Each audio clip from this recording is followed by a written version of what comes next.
사도 바울을 통해서 저희들이 예수님이 어떤 분인가를, 또한 예수님을 통해서 보이지 않는 하나님 아버지를 볼 수 있도록 계시하신 그 말씀을 이 시간 저를 통해서 풀어갈 적에 보혜사 성령님을 말씀대로 보내주셨고, 또한 사도들을 통해서 예수님을 알고 깨달은 그러한 진리들을 하나님 이 시간 성령님의 도우심 안에서 살펴보려고 합니다. 주님, 우리 어린 자녀, 청년부 한 사람 한 사람 위에 이 말씀을 잘 이해하고 깨닫고, 또한 이 말씀을 믿음으로 잘 소화시켜서 지금도 역사 속에서, 이 어둠 속에서, 사탄의 진리를 회방하는 속에서 하나님 죽으시고 부활하신 생명의 말씀을 듣는 귀한 은혜를 하나님 성령님이 친히 주장해 주셔서 하나님 함께해 주시옵기를 예수 그리스도의 이름으로 간절히 간구합니다. 아멘. 오늘 설교 말씀은 우리가 한번 읽어도 좀 그렇게 어떻게 보면은 어렵지 않게, 또한 들을 수 있지만은 또한 잘 또 살펴서 또 들어야 하는 말씀입니다. 마태복음에서 산상수훈이 있다면 요한복음에는 고별 설교가 있습니다. 요한복음 13장 31절부터 14장 31절까지가 예수님의 첫 번째 고별 설교이며 15장 16장은 두 번째 고별 설교입니다. 두 번째 설교는 만찬을 나누던 방을 떠나서 기드론 계곡 건너편에 있는 감난산으로 가는 도중에 하셨을 것으로 보입니다. 포도나무 비유로 시작하는 15장은 예루살렘 성전을 지나면서 하신 것으로 보입니다. 예수님 당시 성전 입구 위에는 황금 포도나무가 걸려 있었고, 6월절 밤 달빛에 반짝이는 황금 포도나무를 보면서 성전들에서 이 15장을 말씀하고 있는 것입니다. 나는 참 포도나무요 내 아버지는 농부라는 말씀이 1절에서 4절 말씀입니다. 우리 다 같이 1절에서 4절을 읽어보겠습니다. 시작. 나는 참 포도나무요 내 아버지는 농부라. 물은 내게 붙어있어 열매를 맺지 않은 가지는 아버지께서 그것을 제거해 버리시고, 무릇 열매를 맺는 가지는 더 열매를 맺게 하려 하여 그것을 깨끗하게 하셨느니라. 너희는 내가 일러준 말로 이미 깨끗하였으니 내 안에 거하라. 나도 너희 안에 거하리라. 가지가 포도나무에 붙어있지 아니하면 스스로 열매를 맺을 수 없음 같이 너희도 내 안에 있지 않으면 그러하리라. 1절에서 4절의 내용은 예수님은 참 포도나무이고 아버지는 농부라고 나와 있습니다. 구약 성경 에레미야나 에스겔, 이사야 시편 등에서 포도나무는 이스라엘 백성으로 적용된 예가 많이 있습니다. 그런데 이 구절에서는 예수님 자신이 포도나무라고 합니다. 그것도 참 포도나무라 지칭합니다. 포도나무인 이스라엘 백성이 좋은 열매를 맺지 못했기에 실패를 단언한 것이고, 다른 한편으로는 그렇기에 예수님이 참 포도나무, 곧 참 이스라엘이라는 말인 것입니다. 1절에서 하나님은 농부라 말씀하십니다. 그리고 2절에는 농부가 하는 일이 언급되는데 첫째는 열매를 맺지 아니하는 가지는 제거하시고 둘째는 열매를 맺는 가지는 깨끗하게 하셔서 열매를 더 맺게 하십니다. 하나님은 예수님께 속해 있으면서도 열매를 맺지 않는 사람을 심판하시지만 열매를 맺는 사람은 열매를 더 많이 맺을 수 있도록 손질해 주십니다. 가지치기를 해야 열매를 많이 맺을 수 있기 때문입니다. 나에게 제거해야 할 곁가지가 있다면 무엇일까요? 열매를 맺는 데 방해되는 나의 습관이나 행동, 마음가짐을 잘 생각해 보시기 바랍니다. 주어진 일상에 안주하여 별 생각 없이 살면서 익숙함에 젖어들어도 편안할 수 있습니다. 그것 자체를 나쁘다 말할 것은 아니지만 편안함과 익숙함은 우리 생각을 굳어버리게 만들 수 있습니다. 3절에 너희는 내가 일러준 말로 이미 깨끗해졌다고 나와 있습니다. 이 말씀은 앞에서 언급한 예수님께서 제자들의 발을 씻기신 요한복음 13장 10절에서 이미 목욕한 자는 발밖에 씻을 필요가 없다고 말씀하신 것을 지칭합니다.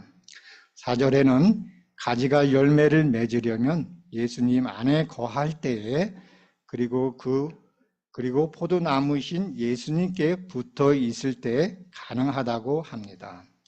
그리고 예수님 없이는 열매를 맺지 못한다고 말씀합니다. 예수님이 참 포도나무라면 우리는 누구이고 무엇을 해야 할까요? 우리는 포도나무이신 예수님에게 접붙여진 가지가 되어야 합니다. 5절에서 8절을 다 같이 읽어보겠습니다. 시작.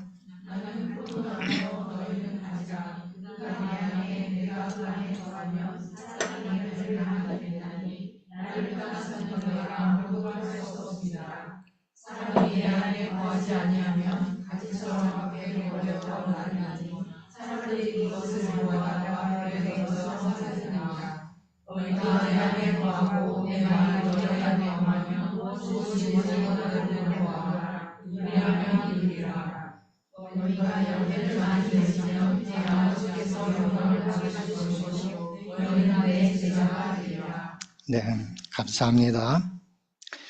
여기서 살펴볼 것은 1절과 4절에서는 농부이신 성부 하나님과 참 포도나무이신 예수님의 관계를 말하고 있다면 5절에서 8절은 포도나무와 가지, 다시 말씀드리자면 예수님과 우리들과의 관계를 언급하고 있습니다.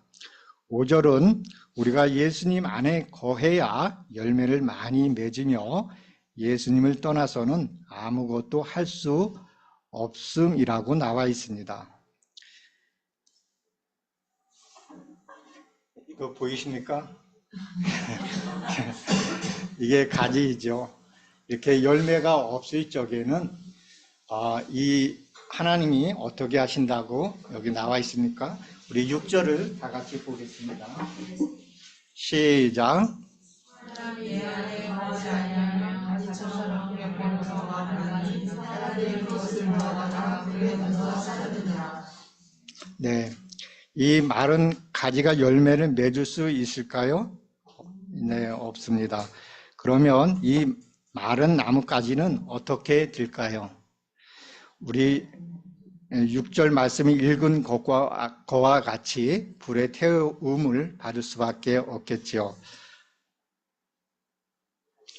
우리 모두는 예수님의 이러한 심판에 참여하는 자가 아니라 예수님에게 꼭 붙여 있어서 우리 예수님이 원하시는 그 열매를 맺으시는 여러분들이 되었으면 합니다. 우리 7절은 가지가 나무에 머물러 있어야 하나님의 뜻을 온전히 구할 수 있고 그 구한 것을 받을 수 있다는 뜻입니다. 중요한 것은 구하는 것이 아니라 먼저 예수님 안에 거하는 것입니다. 가진 우리는 예수님께 붙어 있어야 합니다. 그럴 적에 하나님이 제한 없이 모든 것을 다 들어주신다고 그랬는데, 여러분들이 구하는 아무 것이나 그렇게 구하는 거가 아니라 이렇게 여기서 문맥 안에서 얘기하는 거는 열매죠. 여기서 열매를 하나님이 제한 없이 다 기도에 응답하여 주신다는 말씀입니다. 그러면 두 번째로 나는 누구이고 무엇을 해야 할까요? 8절은 기도에 대한 응답으로서 너희가 참 포도나무이신 예수님께 붙어 있음으로 열매를 맺으면 하나님께서는 영광을 받으실 것이고 우리는 예수님의 제자가 된다고 말씀합니다. 우리는 사랑을 실천하는 예수님의 제자입니다. 여기서 제자는 12제자만을 의미하는 것이 아니라 6절에서 사람이라고 지칭하면서 예수를 믿는 모든 사람들을 의미합니다. 제자가 먼저 해야 할 일은 9절에서 아버지께서 나를 사랑하신 것 같이 나도 너희를 사랑하였으니 나의 사랑 안에 있으라 말씀하신 것처럼 예수님의 사랑 안에 거하는 것입니다. 그 사랑의 근거로 하나님이 예수님을 사랑하셨고 또 그 사랑이 예수님에서부터 우리에게 흘러 우리를 사랑하셨다고 말씀하십니다. 사랑은 흐르는 것입니다. 우리가 주님의 사랑을 받지 않고는 다른 사람에게 사랑을 줄 수 없는 것입니다. 다른 사람을 사랑하기 전에 주님의 사랑 안에 거하라고 말씀하십니다. 주님의 사랑 안에 거하고 계십니까? 그 사랑 안에 거하는 방법이 10절에 언급되어 있습니다. 10절 하반절에 너희도 내 계명을 지키면 내 사랑 안에 거하리라 말씀하십니다. 우리에게 계명을 지키라고 하시면서 예수님은 자신이 먼저 내가 아버지의 계명을 지켜 그 사랑 안에 거하셨다고 하십니다. 우리에게 계명을 지키는 순종의 모범을 보이시면서 우리를 격려하십니다. 그런데 그 계명을 지키는 일이 억지로가 아닌 우리 기쁨을 충만하게 하려는 목적이라고 11절에 말씀하십니다. 내가 이것을 너희에게 이름은 내 기쁨이 너희 안에 있어 너희 기쁨을 충만하게 하려 함이라. 그 계명은 무엇일까요? 바로 사랑입니다. 사랑은 율법의 완성입니다. 12절을 다 같이 읽어보겠습니다. 시작. 내 계명은 곧 내가 너희를 사랑한 것 같이 너희도 서로 사랑하라 하는 이것이니라. 네, 여기서도 주님은 사랑의 본을 보이십니다. 먼저 우리를 사랑하심을 근거로 서로 사랑하라고 말씀하십니다. 제자의 길은 계명을 지키는 것이고 그 계명은 예수님의 사랑의 근거로 서로 사랑하라는 것입니다. 그래서 사랑이 먼저 나오고 그 다음에 계명이 나오고 그 다음에 기쁨이 언급하고 있습니다. 그래서 우리가 하나님의 말씀을 묵상하는 거가 하나님이 우리를 사랑을 우리가 받았기 때문에 우리가 성경 묵상을 하는 것이죠. 우리가 계명을 하나님의 기쁨을 드리기 위해서, 그죠? 사랑은 상대방한테 기쁨을 주려고 하는 거가 사랑인 것입니다. 그죠? 그래서 여기 순서가 사랑, 계명, 기쁨 이렇게 나와 있습니다. 우리가 13절의 말씀은 예수님이 우리를 얼마나 사랑하셨는지를 미리 보여주는 말씀입니다. 친구를 위하여 자기 목숨을 버리면 이보다 더 큰 사랑이 없다고 말씀하십니다. 친구, 곧 우리를 위하여 목숨을 버리신 분이 바로 예수님 자신입니다. 서로 사랑하는 근거로 우리를 위하여 십자가에서 죽기까지 사랑하신 것을 의미합니다. 15장 말씀이 예수님의 두 번째 고별 설교라고 했는데 이 설교 후에 고난의 길을 가십니다. 제자인 우리는 서로 사랑해야 합니다. 세 번째로, 나는 누구이고 무엇을 해야 할까요? 우리는 예수님의 친구입니다. 14절에 너희는 내가 명하는 대로 행하면 곧 나의 친구라고 말씀하십니다. 주님은 스승과 제자의 관계에서 한 차원 더 높은 수준으로 나아가길 원하십니다. 바로 친구입니다. 친구가 되는 조건으로 내가 명하는 대로 행하면 이라고 언급하시면서 모든 믿는 사람들에게 확대시킵니다. 성경에서 하나님의 친구는 아주 영예로운 호칭입니다. 이사야 41장 8절에서 그러나 나의 종 너 이스라엘아 내가 택한 야곱아 나의 벗 아브라함의 자손아 하시면서 아브라함을 친구로 호칭하십니다. 출애굽기 33장 11절에서는 사람이 자기 친구와 이야기한 같이 여호와께서는 모세와 대면하여 말씀하시며 모세를 하나님의 친구와 같이 언급합니다. 믿음의 선조들과 비교해도 한참이나 부족한 제자들을 또 우리들을 종이 아닌 대등한 친구로 삼아 주십니다. 그리고 예수님은 15절에서 제자들을 친구로 대하고 종으로 대하지 않는다고 말씀하십니다. 또 친구에게 모든 것을 이야기하듯이 우리에게 아버지께 들은 것을 다 알게 하셨다고 말씀하십니다.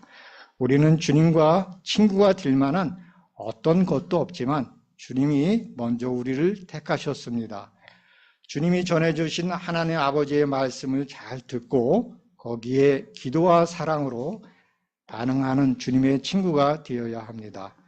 마음과 생각을 친구이신 예수님과 잘 나누고 있습니까? 네, 감사합니다. 네. 16절과 17절을 보겠습니다. 너희가 나를 택한 것이 아니요 내가 너희를 택하여 세웠나니 이는 너희로 가서 열매를 맺게 하고 또 너희 열매가 항상 있게 하여 내 이름으로 아버지께 무엇을 구하든지 다 받게 하려 함이라. 17절 내가 이것을 너희에게 명하면 서로 사랑하게 하려 함이라. 제자들의 많은 실수에도 불구하고 예수의 제자가 될 수 있는 것은 예수님의 사랑 때문이고 예수님이 먼저 그들을 택했기 때문에 가능한 일입니다. 그와 같이 주님은 제자들 곧 우리에게도 많은 사랑의 열매를 맺기를 원하십니다. 그 과정 중에서 어려움이 생길 때 예수님의 이름으로 아버지께 구할 수 있도록 모든 자원을 약속하셨습니다. 17절에서는 예수님이 이렇게 명하신 이유를 설명하십니다. 그것은 서로 사랑하게 하려고 오늘 말씀을 우리에게 주셨습니다. 사랑은 최고의 계명이며 최고의 순종입니다. 우리가 참 포도나무의 열매를 많이 맺으려면 포도나무이신 예수님께 잘 붙어있는 가지가 되어야 합니다. 그럴 때 열매를 맺게 되며 또 그 계명을 지킬 때 제자인 우리를 주님의 친구로 맞아 주십니다. 그 계명은 사랑입니다. 하나님을 사랑하고 이웃을 사랑하는 일입니다. 십자가의 길을 가기 전 하신 이 고별설교의 말씀, 곧 서로 사랑하라는 유언의 말씀을 잘 지키는 여러분이 되시길 간곡히 부탁드립니다. 사도 바울은 오늘 말씀의 내용을 한 절에 요약해서 고백하고 있습니다. 내가 갈라디아서 2장 20절입니다. 내가 그리스도와 함께 십자가에 못 박혔나니 그런즉 이제는 내가 사는 것이 아니요 오직 내 안에 그리스도께서 사시는 것이라. 이제 내가 육체 가운데 사는 것은 나를 사랑하사 나를 위하여 자기 자신을 버리신 하나님의 아들을 믿는 믿음 안에서 사는 것이라. 이것은 바로 부활의 삶을 얘기하고 있습니다. 우리는 예수님과 함께 십자가에서 죽고 부활한 영적인 하나님의 자녀인 것입니다. 그래서 우리가 사는 삶에서 기쁨이 있습니까? 내가 조금씩 변화가 일어나고 있습니까? 내 안에 그리스도의 사랑이 있으면 가능한 일입니다. 우리 다 같이 목사님 나오실 때까지 한 1분 정도 사랑이 없어서 문제가 풀리지 않는 문제가 있다면 하나님 구하라고 그랬습니다. 하나님 사랑을 주십시오. 문제를 해결해 주십시오. 우리 1, 2분 정도 기도하고 목사님 나오시겠습니다. 같이 기도하겠습니다.